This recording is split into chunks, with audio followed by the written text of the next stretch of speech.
본격적인 대선 경선 레이스가 시작된 가운데 3파전 구도로 확정된 더불어민주당 경선 후보들은 공명선거를 다짐했습니다.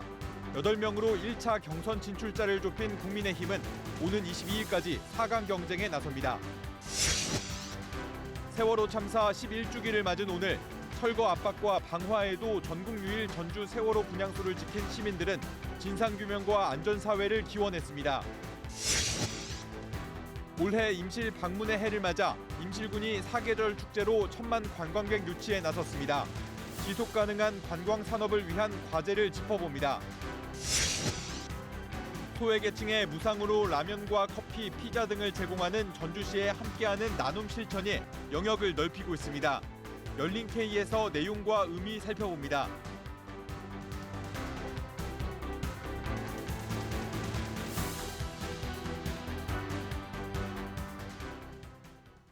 시청자 여러분 안녕하십니까? 전북 7시 뉴스입니다. 대선이 48일 앞으로 다가온 오늘 본격적인 대선 경선 레이스가 시작됐습니다.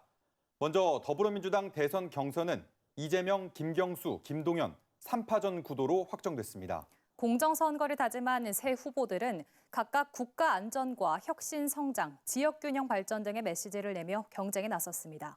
첫 소식 김청윤 기자입니다. 더불어민주당 경선에 나선 이재명, 김경수, 김동연. 새 후보들은 모두 공정선거를 다짐했습니다. 공정하게 합리적으로 경쟁하고 이 경선 과정이 배제의 과정이 아니라 함께하는 역량을 더 키우는 그런 과정이 될 수 있도록. 이재명 후보는 세월호 참사 11주기를 맞아 희생자들의 명복을 빌며 안전한 사회를 만들겠다고 약속했습니다. 지난 3년간 국가의 국민 생명과 안전을 지키는 책무가 퇴행했는데 이를 되돌리겠다는 겁니다. 김경수 후보는 혁신 성장을 위한 경제 공약을 발표했습니다. 대기업이 글로벌 경쟁에서 앞서 나갈 여건을 만들고 메가시티를 중심으로 한 혁신 네트워크를 구축하겠다고 약속했습니다. 정부가 혁신 성장을 이끌겠습니다. 국가 투자로 민간의 활력과 창의성을 끌어올리고 경제의 새 판을 짜겠습니다. 김동연 후보는 충남도당 간담회를 시작으로 오늘부터 1박 2일간의 충청 일정을 시작합니다. 천안은 저와 연고가 깊은 곳이어서 제 처가 고향이 충남이고 또 천안에서 학교를 다녔기 때문에 아주 즐거운 마음으로 천안 갔다가 지역에 서울대 10개 만들기, 청와대 세종 이전 등 지역균형 발전 정책 행보에 나선다는 방침입니다.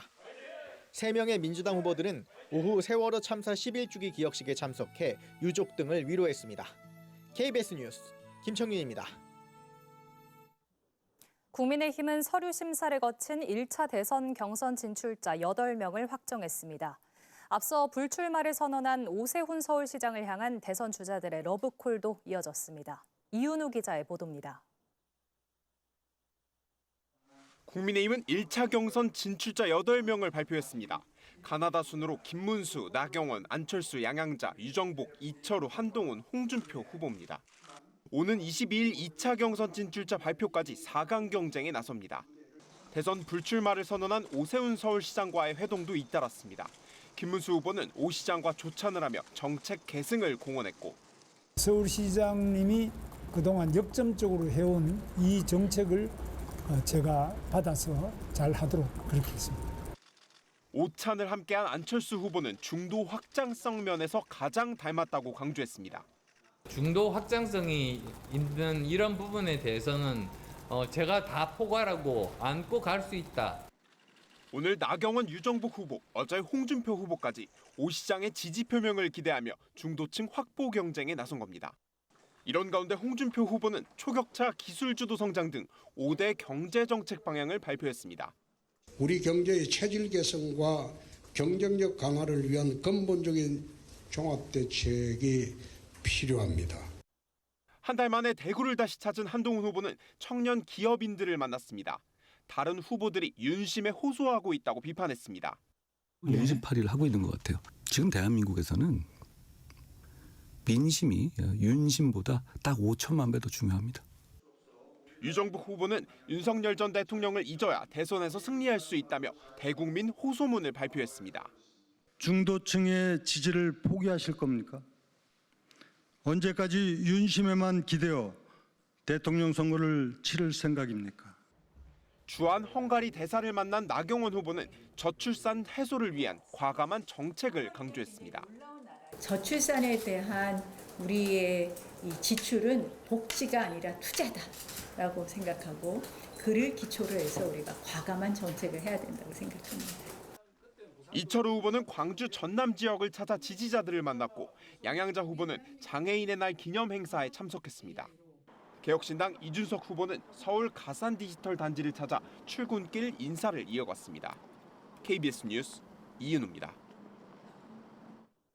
민주당 한병도 국회의원이 조기 대선 이후 신속한 국정 안정을 위해 대통령직 인수에 관한 법 개정안을 대표 발의했습니다. 개정안은 권리 등에 따른 선거로 임기를 시작하는 대통령도 45일 안에 인수위원회를 설치 운영하고 국무총리 후보자가 국무위원 후보자를 추천할 수 있도록 하는 내용 등이 담겼습니다. 세월호 참사가 올해로 11주기를 맞았습니다. 시민들은 정확한 진상을 밝히고 희생을 되풀이하지 않는 안전사회를 만들자고 외쳤습니다. 안승길 기자입니다. 별이 된 아이들과 노란 리본. 11해째 전주 세월호 분향소는 일상 속 잊었던 참사의 무게를 복귀하고 아픔을 나누는 고리가 되고 있습니다. 지나가다 보니까 오늘 며칠이지? 그 날인 거예요. 잊혀질 수가 없는 그런 사건이잖아요. 그리고 아직도 계속 그런 안전에 대한 사고가 많이 일어나고 있고. 철거 압박과 방화, 현수막 훼손에도 전국 유일한 분향소를 지켜온 시민들. 볕 잘 드는 길목에서 이태원 유가족과 이웃이 됐고 참사의 실체와 책임자를 밝히길 두려워한 권력에 함께 맞섰습니다. 11년 전에 있었던 먼 오래전에 어떤 참사만이 아니라 이태원 참사 분향소를 보면서 세월호 진상규명을 못했으니 또 이태원 참사가 일어났다라는 그거를 탄핵의 밤을 견디며 사회적 참사의 진상규명을 함께 외친 시민들. 세월호의 아픔과 이태원의 아픔을 그대로 간직한 젊은 응원봉들은 광장을 가득 메워 대한민국의 빛의 혁명을 이어갔습니다. 목포 해양안전심판원이 침몰 원인을 내인설로 결론 내자 유가족과 시민사회는 7년 전 선체조사의 입장을 되풀이한 셈이라고 평가했습니다. 외부 요인에 대한 검증과 현장 조사 등이 부족하다는 겁니다. 다음 정부를 향해선 독립된 재난조사위원회 출범과 생명안전기본법 제정을 거듭 요구했습니다. 새로운 정부는 진실을 밝히는 것이 새로운 사회를 만드는 사회 대개혁임을 명심해야 할 것이다. 주말인 오는 19일부터 전주 조이엔 시네마에선 세월호 참사를 다룬 다큐멘터리 제로섬 상영이 이어집니다. KBS 뉴스 안승길입니다. 새만금 특별지자체 출범을 위한 합동추진단 구성이 최근 불발됐는데요. 새만금 신항 관할권을 놓고 불거진 군산시와 김제시의 갈등 때문입니다. 그런데 두 지자체 모두 논리적 명분을 만드는 데 또 11억 원을 쓰는 것으로 KBS 취재진이 확인했습니다. 박웅 기자가 취재했습니다. 지난해 열린 군산항과 새만금 신항의 통합 운영을 주제로 한 학술 행사. 이 행사 개최에 군산시가 3천만 원 가까운 보조금을 지급했는데 역시 군산 쪽 입장을 반영한 논의가 줄을 이뤘습니다. 제 뒤로 보이는 곳이 새만금 신항만 공사 현장입니다. 군산시는 이 새만금 신항을 기존 군산항과 통합 관리해야 한다고 주장하는 반면에 김제시는 별도 무역항으로 지정해야 경쟁력을 키울 수 있다고 맞서고 있습니다. 그런데 두 지자체가 각자의 입장에 따른 논리적 근거와 당위성을 만드는데도 적지 않은 예산을 투입했습니다. 군산시와 김제시 모두 올해 배정한 예산을 포함해 각각 5억 원 안팎을 편성했습니다. 주로 지자체 시각을 반영한 학술 행사 개최나 외부 기관의 연구 용역 발주 등 했습니다. 논리적인 근거를 마련해 주기를 원하는 입장에서 발주하는 것이기 때문에 학술 세미나, 그다음에 연구 용역 같은 것들의 결과들이 대부분 발주 기초단체에서 요구하는 상황으로 또 결과로 귀결되기가 쉽습니다. 해양수산부에 낼 자료를 만들거나 외부 여론전에 활용하기 위해서입니다. 이제 당연히 원포트는 되는 거고 관할권도 군산시 관할이 되어야 한다. 기존에 저희는 많은 용역을 해왔기 때문에 제출 자료를 만들어서 새만금 신항 관할권을 놓고 명분 쌓기에 수억 원씩 쓰는 두 지자체의 재정 자립도는 10%대로 전국 하위권에 머물고 있습니다. KBS 뉴스 박공희입니다. 전주올림픽 유치 활동을 벌이는 전북도가 국제올림픽위원회 IOC에 제출할 기본계획 구상을 수립하고 개최도시 선정에 대응하기 위해 관련 용역을 추진합니다. 이번 용역의 주요 과제는 전주 개최 계획을 비롯해 정부와 IOC 심사자료 작성, 경기장 등 시설 구축 계획 등입니다. 전북도는 현재 용역기관을 입찰하는 과정으로 올림픽 개최 능력과 운영 방안을 상세하게 담을 것이라고 설명했습니다. 천혜의 자연 관광지이자 한국 치즈의 발상지 임실군이 올해를 임실 방문의 해로 정했습니다. 옥정호와 치즈 테마파크를 중심으로 사계절 축제를 열어 1,000만 관광객 유치에 나섰습니다. 유진휘 기자가 보도합니다. 세전 옥정호 붕어섬에는 420m 길이의 출렁다리가 놓였습니다. 지난해까지 130만 명 넘게 입장할 만큼 임실의 대표 관광지로 자리매김했습니다. 여기도 저기 처음 왔는데 너무 진짜 깨끗하고 잘 가꿔놓고 너무 아름답게 잘 해놨더라고요. 최근에는 붕어섬 일대를 둘러볼 수 있는 산책로 개설 등 관광 활성화에 필요한 시설 개선 사업을 추진하고 있습니다. 특히 해마다 장관을 이루는 10km 구간에서 벚꽃 축제를 확대하기로 하면서 지역 상권 활성화에 대한 기대감도 한층 높아지고 있습니다. 굉장히 매상이 많이 올라가고 있어요. 평일에도 전주에 계신 분들이 주말에는 많이 들어온다거든요. 임실군은 올해 옥정호와 임실 치즈 테마파크 등을 배경으로 사계절 축제를 열기로 했습니다. 옥정호 벚꽃 축제와 임실엔 페스타, 필봉마을 구축제, 사선문화제, 임실엔 치즈 축제, 임실 산타 축제 등입니다. 붕어선 입장료 할인과 임실여행 숙박비 할인, 임실 방문회의 조형물 제작과 농촌관광 활성화 지원 등 다양한 유인책도 마련합니다. 경광꽃 조성을 준비하고 있습니다. 또한 그 숙박비 30% 할인 혜택 제공하고 있으며 다채로운 프로그램도 마련하고 있습니다. 임실군은 올해 임실 방문회에 1,000만 관광객 유치를 통해 사계절 관광도시로 새로운 도약에 승부를 걸었습니다. KBS 뉴스 유진휘입니다. 임실군 관광산업 효과를 극대화하고 지속 가능한 산업으로 키우기 위해선 과제도 적지 않습니다. 관광 기반 시설 확충과 낙농업 등 특화 산업과의 연계를 통한 상승 효과 창출이 화두로 떠올랐습니다. 김현주 기자입니다. 지난해 46만 명의 탐방객이 찾은 임실 옥정호 붕어섬. 하지만 진출입로가 출렁다리 한 곳이다 보니 추가 수요 창출에는 한계가 적지 않습니다. 또한 응급 상황 발생 시 신속한 대응을 위해 현재 추진하는 생태 탐방 교량 건립도 시급합니다. 또 옥정호 일대의 접근성을 높이기 위해서는 순환도로 구간에서 빠진 운암면 청운리와 사양리 구간 6.4km에 대한 도로 개통이 필요합니다. 하지만 추가 교량 건립과 도로 개통에 필요한 예산은 800억 원이 넘어 지자체 재정 형편으로는 엄두를 내지 못하고 있습니다.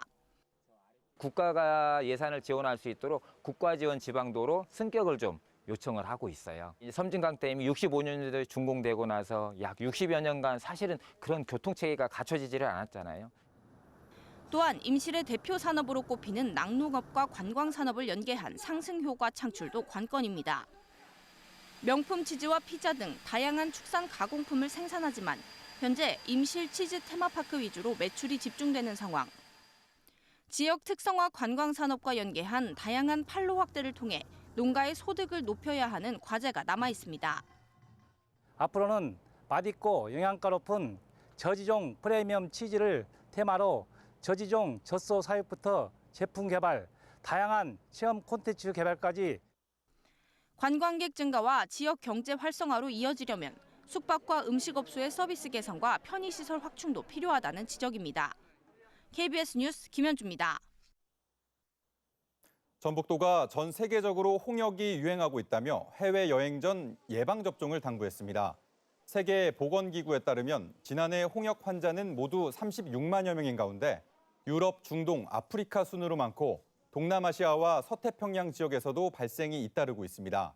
올해 국내 홍역 환자 35명 가운데 66%인 23명이 해외 감염 사례고 아직 전북에선 환자가 나오지 않았습니다.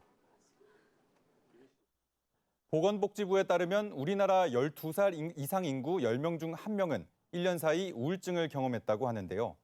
치유농업이 우울증은 물론 조현병까지 줄일 수 있는 것으로 확인돼 정부가 본격 보급에 나서기로 했습니다. 서승신 기자입니다. 한 병원의 옥상 정원. 정신과 치료를 받는 환자들이 로즈마리 줄기를 조심스럽게 자르고 흙 속에 묻습니다. 삽목, 즉 꺾꽂이를 통해 새 묘목을 만들고 있는 겁니다. 한쪽에선 봄꽃도 옮겨 심는데 대부분 일의 피곤함보다는 편안함과 행복감을 더 느낍니다. 불안감이 좀 편안함으로 바뀌는 것 같아요. 그리고 또한 제 스스로 무언가 할 수 있다는 긍지도 생기고. 농촌진흥청과 이 병원 등이 우울증 환자 치료에 치유농업을 적용했더니 우울감이 30%나 줄었습니다. 심리적 안정과 스트레스 완화를 나타내는 상대적 알파파는 18%, 감정 안정과 내면 성찰 능력 향상을 보여주는 상대적 세타파는 29%나 증가했습니다. 농업에 몰두함으로써 자기만의 세계에서 빠져나와서 우울감이나 아니면 무기력감, 죽고 싶은 마음 등에서 벗어날 수 있게 됨으로써 치유농업은 조현병 치료에도 효과가 있었습니다. 기존 치료와 병행했더니 망상과 환각, 환청을 느끼는 양성 증상과 감정을 느끼지 못하는 음성 증상이 모두 13%씩 감소했습니다. 이에 따라 농촌진흥청은 올해부터 전북 10곳 등 전국 19개 정신건강 증진기관에 치유농업을 본격 보급하기로 했습니다. 이를 통해 오는 2028년까지 환자 23만여 명을 돌볼 계획입니다. 우울감이나 정신질환에 들어가는 사회적 비용이 매우 높은데요. 이 프로그램을 통해서 사회적 비용을 낮출 수도 있을 것 같고요. 보건복지부 등에 따르면 우리나라 12살 이상 인구의 9.7%는 최근 1년 사이 우울감을 경험했고 인구 100명당 1명은 조현병을 겪고 있어 치유농업을 통한 돌봄 성과가 기대됩니다. KBS 뉴스 서승시입니다.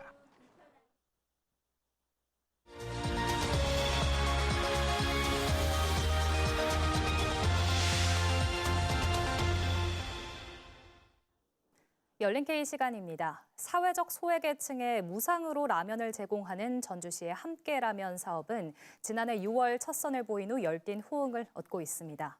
함께라면 사업을 마중물로 함께 라떼와 피자까지 그 영역이 넓어지고 있는데요. 오늘은 이 사업의 내용과 의미를 김현욱 전주시 복지환경국 생활복지과장과 자세히 짚어보겠습니다. 안녕하십니까? 네, 안녕하십니까? 네. 전주시의 함께 라면부터 함께 라떼, 또 함께 흰 피자까지 이름부터 참 눈길을 끄는 것 같습니다. 어떤 사업인지 소개해 주시죠. 네, 전주 함께 흰 피자는 전주시에서 새롭게 시작한 복지 사업인데요. 지난 4월 7일 전주시하고 전주시 시니어클럽 연합회하고 협약을 맺고 본격적으로 출범을 했는데요. 저희 함께 라면, 함께 라떼의 성공적인 경험을 바탕으로 해서 이번에는 함께 시리즈의 3번째 사업으로 확장된 사업입니다. 네. 이 사업의 가장 큰 특징으로는 어르신 일자리를 창출함과 동시에 우리 아동 청소년의 복지를 지원한다는 점인데요. 전주 시니어클럽에서는 화덕피자를, 효자 시니어클럽에서는 우리밀 찐빵을, 그리고 전주 서원 시니어클럽에서는 샌드위치를 어르신들이 직접 만들어서 전주 지역의 아동 청소년 복지 시설에 주 1, 2회를 정기적으로 제공하게 됩니다.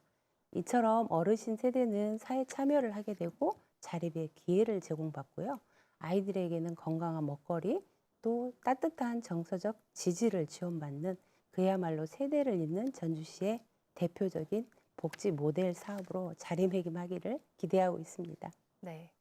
참 의미 있는 사업입니다. 이 사업을 시작한 지도 이제 곧 1년이 다 되어가지 않습니까? 네. 그 출발점도 궁금한데요. 어떻게 시작하게 되신 겁니까? 사실 전주 함께라면의 시작은 한 통의 전화로 시작되었습니다. 유통기한이 지난 음식이라도 얻을 수 있을까요? 받을 수 있을까요? 네.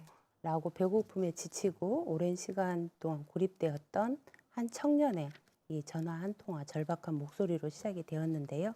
사실 요즘 정보가 쏟아지지만 우리 주변에는 복지 정보에 닿지를 않아서 이런 고립 세대가 늘어나고 있는 실정입니다. 이런 사회적 고립 세대를 발굴하고 돕고자 이 사업이 시작되었습니다. 처음 시범 운영은 전주 평화복지관에서 2023년 6월에 시작을 했고요. 전주에 있는 6개 복지관에서 24년 6월에 동시에 개소를 했습니다. 또한 전주시청 로비에서 24년 6월에 제1호로 전주 함께라면을 나눔 확산 캠페인을 통해서 시작을 하게 되었습니다. 지금 현재 전주시에는 청소년 그리고 청년 2개소를 포함해서 총 8개소가 운영이 되고 있고요. 그 각 기관에는 공공연 일자리 인력을 파견해서 거기에 관련된 관리나 운영들을 맡아서 하고 있고, 만약에 고립 위험 세대가 의심된다 하면 사회복지사의 어떤 초기 상담을 통해서 복지 서비스와 연계를 하고 있습니다. 호응이 좋기 때문에 사업이 확장되고 있잖아요. 네. 실제 시민분들의 반응이 좀 궁금합니다. 어땠나요? 처음에는 이 사업이 누가 라면을 놓고 갈까? 아니면 라면을 먹고 가신 분이 계실까? 좀 의심스러웠는데 그 염려와는 달리 시민들이 큰 호응을 해줘서 활발하게 이어지고 있습니다. 우선 시민들이 자발적인 기부 참여로 인해서 저희가 이제 무인 라면 가게를 만들어 놨는데요. 네. 거기에 이제 라면이 채워져 있고요. 그리고 또 이제 거기를 이용하는 사람들도 늘어나고 있습니다. 처음에는 우리가 보이지 않는 어려운 고립된 이웃을 발굴하려고 시작을 했지만 현재는 누구나 편하게 와서 함께 라면을 먹으면서 복지 정보를 같이 나누는 그런 공간으로 자리를 잡고 있습니다. 이 사업이 시작한 이후에 지금까지 26,000여 명이 이용을 했고요. 그중에서 위험한 상황에 놓여 있는 142세대를 저희가 발굴해서 복지 서비스로 연계를 했습니다. 또한 전주 함께 라떼를 저희가 함께라면 연장선상에서 시작을 했는데요. 네. 이거는 이제 좀 일상 속에서 좀 소통과 나눔을 좀 해보자 해서 라떼를 시작했고요. 라면을 못 드시는 어르신이 이제 소화가 잘 안 된다 해서 네. 복지관에 찾아오셔서 다른 게 없냐 해서 이제 다른 게 먹을 게 없잖아요. 그랬더니 믹스 커피라도 달라 이렇게 얘기해서 믹스 커피를 제공하면서 커피 사업 커피도 한번 제공했으면 좋겠다라고 생각을 하고 있었는데 마침 로타리 3670 지구 3사 지역 클럽이라는 곳에서 함께라면 공간을 보면서 여기에 공감을 하면서 협약식을 하면서 이 사업이 본격적으로 추진하게 됐습니다. 또한 6개 종합복지관에서도 전주 함께라떼 공간을 이용하면서 시민들이 커피 한 잔 그리고 이제 책도 읽을 수 있게 마련을 해놨거든요. 거기에서 이제 잠시 머물면서 지역 주민들이랑 이렇게 소통하는 그런 공간으로 마련이 되었습니다. 순간순간을 놓치지 않고 포착해서 사업을 확장하는 모습이 참 보기 좋은데요. 감사합니다. 초반에도 말씀해 주셨지만 소외된 이웃들의 안식처는 물론이고 또 사회적인 일자리 창출에도 큰 도움이 되고 있습니다. 이 외에도 긍정적인 효과가 많이 있다고요? 지금까지 복지 서비스는 당사자가 직접 기관을 찾아가서 신청을 해야만이 대상자로 선정이 되거나 이랬었는데요. 지금은 전주 함께 라면이나 함께 라떼에 공간이 마련되어 있기 때문에 누구나 그 공간에 찾아와가지고 커피 한 잔, 라면 한 끼를 먹으면서 그런 낙인감 없이 복지 서비스에 쉽게 접근할 수 있는 이점이 있고요. 이제 그것 때문에 또 서로 이제 관계를 맺는 이런 다양한 효과를 만들어내고 있습니다. 또 이제 지금 우리가 라면을 누구나 와서 놓고 가고 누구나 와서 먹고 가는 이런 구조 때문에 이 기부 문화 이런 것들이 굉장히 활성화가 되어 있고요. 또한 또 시민들이 아이들 누구나 라면 하나 커피 한 상자 놓고 가기 때문에 내가 주인이 돼가지고 이 복지의 주체가 되는 그런 긍정적인 선한 영향력 이런 것들이 효과라고 볼 수 있겠습니다. 네. 함께 라면, 함께 라떼, 또 함께 흰 피자까지 지금 방송을 보고 계신 시청자분들도 관심이 많이 생겼을 것 같습니다. 아까 누구나 방문할 수 있는 곳이라고 말씀해 주셨는데 어떻게 참여할 수 있는지 구체적으로 소개해 주시죠. 네, 전주 함께 라면, 함께 라떼는 시민 누구나 쉽게 참여를 할 수 있는데요. 현재 운영되고 있는 8곳, 그곳과 그리고 35개 저희가 동사무소에 마련된 기부함이 있습니다. 물론 이제 그 기부함에 라면이든 커피 한 상자든 그렇게 놓고 가셔도 되고요. 또 그 운영되는 곳을 자유롭게 이용을 하셔도 됩니다. 또한 그런 걸로 인해서 지금까지 그 라면 한 상자, 커피 한 봉지 이런 것들이 현재까지 복지관이나 동사무소에 놓고 가는 기부 참여자가 1,000명이 넘어섰고요. 또 모인 후원금은 총 1억 1,400여만 원에 달합니다. 라면뿐만 아니라 라면만 먹으면 속쓰리니까 손수 담근 김치, 뭐 단무지, 그리고 밥이 있어야 된다 해서 햇반, 뭐 이런 것까지 다 놓고 가시고 또 어떤 아이들은 삐뚤삐뚤한 글씨로 맛있게 드세요 이렇게 해서 기부함에 놓고 가기 때문에 굉장히 감동스러운 그런 느낌이 듭니다. 한 분 한 분의 시민의 참여가 전주 함께 라면의 이 원동력이 된다고 생각하고요. 지속적인 사업 운영을 위해 많은 관심과 참여 부탁드립니다. 네. 말 그대로 함께 힘 펼 수 있는 그런 사업이지 않나 싶습니다. 네. 또 다른 함께 시리즈가 이어지도록 많이 애써주시고 또 다들 많이 관심 가져주셨으면 좋겠습니다. 여기까지 듣겠습니다. 고맙습니다. 다음 소식입니다. 무주군 등 3도 3군 관광협의회가 소카와 이용료 할인 업무 협약을 맺었습니다. 익산시와 교육기관, 산업계가 진경여고의 협약형 특성화고 지정을 위해 힘을 모으기로 했습니다. 전북의 지역 소식 이종환 기자가 보도합니다. 무주군과 충북 영동군, 충남 금산군이 함께하는 3도 3군 관광협의회가 자동차 공유업체 소카와 이용료 할인 업무 협약을 맺었습니다. 협약에 따라 무주 대표축제가 열리는 기간에 소카를 타고 6시간 이상 해당 지역에 머물면 이용료를 최대 70% 할인해 줍니다. 무주군은 주요 거점에 공유 차량을 반납할 수 있는 소카존 설치를 적극 검토하기로 했습니다.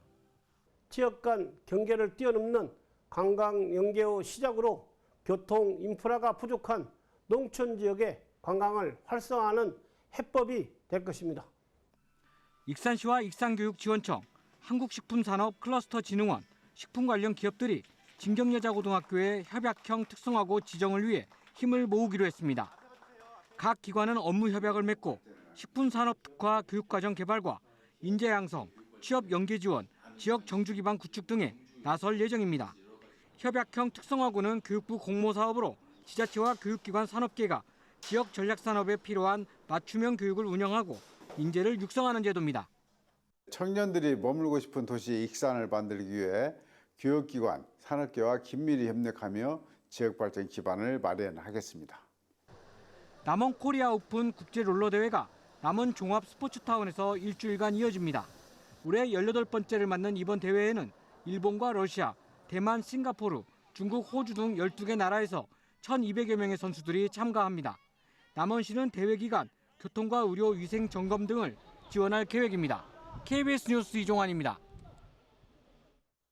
미국 정부가 인공지능 AI 칩의 선두주자인 엔비디아가 만드는 H20 칩의 중국 수출을 제한했습니다. 이에 따라 중국 기업으로부터 대량 주문을 받아온 엔비디아는 수조 원의 손실이 예상됩니다. 박석호 기자가 보도합니다. 미국 정부가 인공지능 AI 칩 제조사인 엔비디아의 새로운 수출 규제를 통보했습니다. H20 칩을 중국에 수출하려면 당국의 허가를 받으라는 겁니다. 미국 정부는 이미 고사양 첨단 칩의 중국 수출을 제한해 왔는데 이에 더해 저사양 H20 칩도 규제 대상에 포함시키겠다는 뜻입니다. H20 칩은 연산 능력은 낮지만 고속 메모리 등과의 연결성이 뛰어나 슈퍼컴퓨터를 만드는 데 유용한 것으로 알려져 있습니다. 특히 중국 AI 스타트업 딥시크가 지난 1월 선보인 AI 모델 학습에도 H20 칩이 사용됐습니다. 따라서 이번 조치는 중국의 슈퍼컴퓨터와 인공지능의 개발을 막겠다는 미국의 의지를 담은 것으로 풀이됩니다. 백악관은 이어 엔비디아가 애리조나와 텍사스에 AI 칩과 슈퍼컴퓨터 생산 시설을 건설할 것이라고 밝히기도 했습니다. For the first time ever, chip-making giant NVIDIA will produce AI supercomputers entirely in the United States. 이번 조치는 미중 관세 전쟁에서 협상 카드로도 사용될 것으로 보입니다. 다만 엔비디아는 H20칩의 중국 수출 제한에 따라 2월에서 4월에 이르는 회계 분기에 55억 달러, 약 7조 8천억 원의 손실이 예상된다고 밝혔습니다. 이 같은 소식에 엔비디아의 주가는 시간 외 거래에서 6% 이상 급락하기도 했습니다. 이와 함께 미국 반도체 장비 제조업체들도 미국의 관세 정책으로 기업당 연간 3억 5천만 달러, 약 5천억 원의 추가 비용이 생기는 것으로 추산하고 있다고 로이터 통신은 전했습니다. KBS 뉴스 박석호입니다. 의정 갈등의 핵심 쟁점이었던 의대 증원 정책이 윤석열 전 대통령 파면 이후 사실상 백지화 수순에 들어갔습니다. 정부가 내년도 의대 모집 인원을 증원 전 수준으로 확정하고 내일 공식 발표할 걸로 보입니다. 김성수 기자가 보도합니다. 내년도 의대 모집 인원이 3,058명으로 가닥이 잡혔습니다. 증원 전인 2024학년도와 똑같은 규모입니다. 한덕수 대통령 권한대행과 교육부, 복지부 등 의정 갈등 관련 부처가 비공개로 뜻을 모았습니다. 의대가 있는 전국 40개 대학 총장들도 화상회의를 열고 정부를 거들었습니다. 의대 교육의 정상화를 하는 것이 대학의 의무이기 때문에요. 이런 결단을 내게 된 것. 이런 내용은 내일 정부 발표를 통해 공식화될 것으로 보입니다. 윤석열 정부가 추진해온 의대 증원 정책이 1년 2개월 만에 사실상 백지화되는 겁니다. 증원 철회는 없다던 정부는 올해 초 입장을 바꿔 휴학 중인 의대생들이 복귀할 경우 3,058명 안을 수용하겠다고 한 발 물러섰습니다. 복귀하지 않을 경우 2026학년도 모집 인원을 2024학년도 정원 수준으로 조정하는 방안은 철회되고 당초 정부는 정상적으로 수업이 가능한 수준을 기준으로 내년도 의대 모집 인원을 확정할 방침이었습니다. 지난달 10%대였던 수업 참여율이 30% 선 가까이 오르긴 했지만 정부의 기대 수준엔 한참 못 미치고 있습니다. 정부가 또 물러섰다는 평가가 나오는 가운데 이번엔 의대생들 복귀를 이끌어낼 수 있을지가 관건입니다. 수업 얼마 정도 듣고 수업 불참 장기화로 대량 유급이 현실화될 경우 수업 인원이 3배가 되는 트리플링 가능성이 커지는 점도 정부엔 부담이 됐을 걸로 보입니다. KBS 뉴스 김성수입니다. 전북대와 원광대 의대생들이 복귀 이후에도 대부분 수업을 거부하고 있는 가운데 전북대 의대의 경우 의학과 4학년의 유급 시한이 지났습니다. 원광대의 유급 예정일은 오는 21일입니다. 의학과 4학년은 유급이 결정되면 의사 국가시험 실기시험에 응시할 수 없습니다. 정부가 내년도 의대 정원을 증원 이전으로 되돌리는 안을 사실상 확정한 것으로 알려진 가운데 두 대학의 의대 학장들은 학칙에 따라 예외 없이 유급이 결정된다며 학생 스스로가 피해가 없도록 책임 있게 행동해달라고 호소했습니다. 기획재정부가 전국 182개 공공기관을 대상으로 고객 만족도를 조사한 결과 전북대병원이 2년 연속 최하위 등급인 미흡 평가를 받았습니다. 전북 혁신도시 공공기관 가운데는 지난해 보통평가를 받은 국민연금공단과 한국국토정보공사, 한국전기안전공사가 우수평가를 받았고 무주 태권도진흥재단도 미흡에서 우수로 상향됐습니다. 우수, 보통, 미흡 3단계로 나눈 고객 만족도 조사 결과는 공공기관 경영평가에 반영됩니다. 윤석열 전 대통령이 파면된 지 2주 만에 경찰이 체포영장 집행 저지 혐의와 관련해 대통령실과 한남동 공관촌 등에 대한 압수수색에 나섰습니다. 경호처 제지로 대치 중인데 압수수색에 성공해 비화폰 서버 등이 확보되면 관련 수사에 속도가 붙을 것으로 보입니다. 정혜주 기자가 보도합니다. 경찰이 윤석열 전 대통령에 대한 강제 수사를 본격화했습니다. 지난 1월 공수처의 체포영장 집행 당시 윤 전 대통령이 김성훈 경호처 차장 등에게 저지하도록 지시한 혐의와 관련해서입니다. 경찰은 오늘 오전부터 비화폰 서버와 대통령 경호처 사무실, 경호처장 공간에 대해 압수수색에 착수했는데 경호처가 저지하면서 아직 대치 중입니다. 혹시 압수수색 진행 안 되고 있는 상황인가요? 지금 아직 대기 중이에요. 그동안 경찰은 비화폰 서버 등을 확보하기 위해 5차례 압수수색에 나섰는데 번번이 경호처에 가로막혀 무산됐습니다. 윤 전 대통령도 현직 대통령 신분이라 관련 수사를 진행할 수 없었습니다. 하지만 윤 전 대통령이 파면돼 불소추 특권이 사라졌고 김 차장도 어제 사의를 표하자 곧바로 강제 수사에 돌입한 걸로 보입니다. 경찰이 비화폰 서버 등을 확보한다면 윤 전 대통령에 대한 수사에 속도가 붙을 것으로 보입니다. 동시에 경찰은 비상계엄 당시 언론사 단전단수 지시 의혹을 받은 이상민 전 행정안전부 장관과 관련해 대통령 집무실 CCTV 압수수색을 시도하고 있습니다. 경찰은 다만 3차례 신청한 삼청동 안가 CCTV와 비화폰 서버 등에 대한 압수수색 영장은 필요성에 대한 소명이 부족하다는 이유로 검찰에서 반려됐다고 밝혔습니다. 경호처는 압수수색 상황에 대해 적법한 절차에 따라 조치를 하겠다는 입장을 밝혔습니다. KBS 뉴스 정혜주입니다.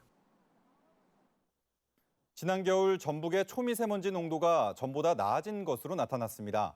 지난해 12월부터 넉 달간 제6차 미세먼지 계절관리제 기간을 운영한 가운데 전북 지역 초미세먼지 평균 농도는 세제곱미터당 19.7 마이크로그램으로 제도 시행 뒤 가장 낮았습니다.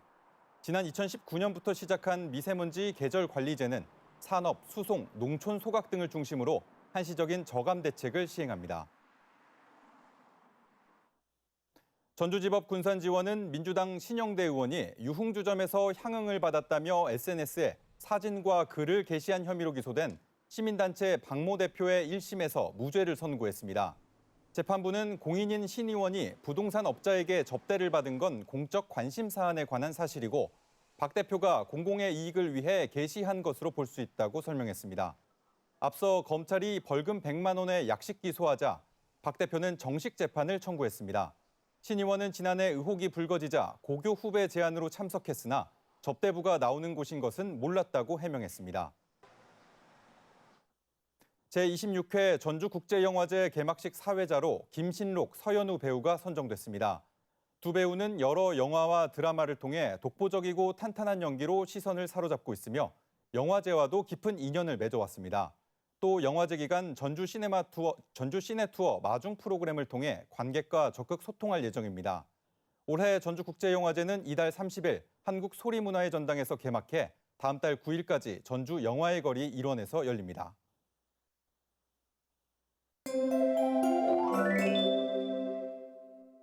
오늘 한낮에는 포근함이 감돌면서 야외 활동하기 참 좋았는데요. 내일은 오늘보다 더 따뜻하겠습니다. 내일 전주의 한낮 기온이 27도로 높게 오르겠는데요. 포근함을 넘어 다소 덥게 느껴질 수도 있겠습니다. 낮 동안 기온이 큰 폭으로 오르면서 일교차가 무척 크게 벌어지고 있습니다. 급격한 기온 변화에 건강관리 유의해야겠습니다. 내일 대기질은 깨끗하지만 강한 봄바람에는 주의해야겠는데요. 전북 대부분 지역에서 순간 풍속 초속 15m 내외의 강한 바람이 예상됩니다. 강풍으로 인한 피해가 없도록 시설물 점검 잘 해주셔야겠습니다. 내일 하늘에는 구름이 많겠습니다. 내일 대부분 지역 14도 안팎에서 출발해 한낮에는 익산이 27도, 정읍이 26도까지 오르겠습니다. 동부권은 완주가 13도, 남원이 12도에서 출발해 한낮 기온은 24도 안팎까지 오르겠습니다. 오늘 밤부터 서해상에는 짙은 안개가 끼는 곳이 있습니다. 현재 서해남부 북쪽 먼바다에는 풍랑 예비특보가 내려진 가운데 물결은 최고 4m까지 매우 높게 일겠습니다. 당분간 기온은 평년보다 높겠고요. 다가오는 주말에는 비 소식이 들어 있습니다. 날씨였습니다. 수도권 쏠림은 물론 지방 안에서도 거점 도시 중심의 불균형은 날로 심화하고 있습니다. 뉴스에서도 그 간극은 고스란히 느껴지는데요. 지역 시청자들의 목소리를 조금 더 가까이에서 듣고자 찾아가는 전북권 9시 뉴스를 시작합니다. 오늘 첫 순서로 임실 옥정호 현지에서 지역 현안과 과제를 짚어봅니다. 많은 관심 부탁드립니다. 7시 뉴스를 마칩니다. 시청해주신 여러분 고맙습니다.